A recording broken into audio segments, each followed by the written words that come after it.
ڕاستیەکی بە ئازار هەیە خواناسان کە خوای گەورە لە قورئانی پیرۆزە باسیانی کردووە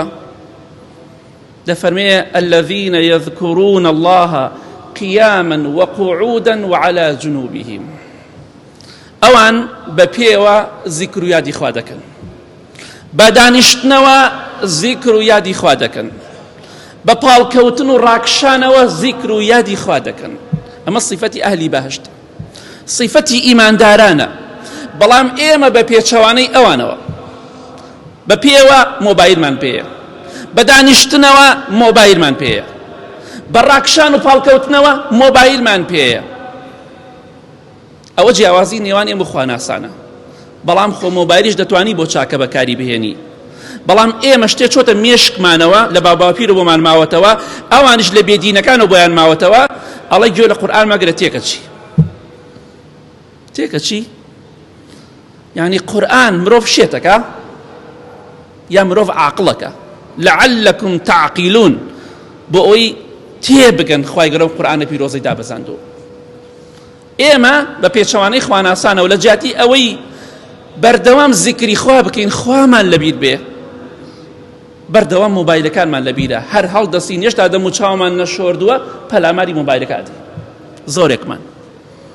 وایوانیه و حقیقت و راستیک إمامي خالد كري وليد رضا ورحمتي خوالي به كبيرن سيف الله شمشيري خوا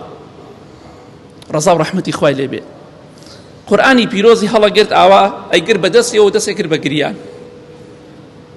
دي فرمو شغلنا عنك الجهاد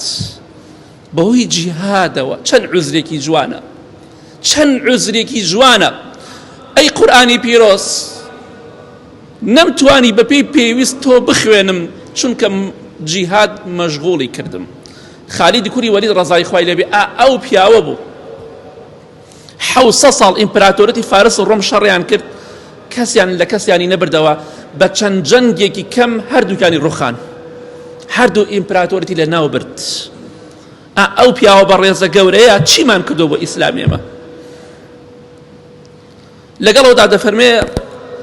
مەشغوڵی کردومە جیهادکردن لە پێناو خوادا لەوەی کە بە پێی پێویست تۆم نەخوێناوەتەوە ئەی ئێمە چی مەشغوڵمانی کردووە شەغەلەنا عنکە الجیهاز ئەو جیهاد بوو هی ئێمە جیهازە جیهازەکە مۆبایلەکەمانە بۆی ئەوە جیاوازی نێوان خواناسان و ئێمەیە بە پێوە بە دانیشتنەوە بە پاڵکەوتن و ڕاکشانەوە زیکری خوا بکەین و قورئان بخوێنین گوێ لە قورئان بگرین لە ڕۆژی قیامەتە ئینسان لەسەر قومی ئاوی سارد محاسبە بکرێ سەحابەکان ڕەزا و ڕەحمەتی خوای لێبێ نان و ئاویان نەخوارد خورمایان نەخوارد نان و خوێیان نەخوارد خوای گەورە دەفەرمێ ثم لتسألن يومئذ عن النعيم لە ڕۆژی قیامەتە لەسەر ئەو ناز و نیعمەتانە محاسبە دەکرێن لەسەر حەسیرە خەوتن لەسەر خۆڵە خەوتن ئەبێ ئێمە چی محاسبەی بکرێن لە قیامەتە وا دەزانی ئەم مۆبایلە لە ڕۆژی قیامەتە نابێتە بەڵایەک بۆ زۆرێکمان جیاوازی نێوان خواناسان و ئێمەی ئیمان زەعیف ئەوەیە بە پێوە بە دانیشتنەوە بە پاڵکەوتنەوە خوامان لەبیر چۆتەوە بە پێچەوانی ئەوانەوە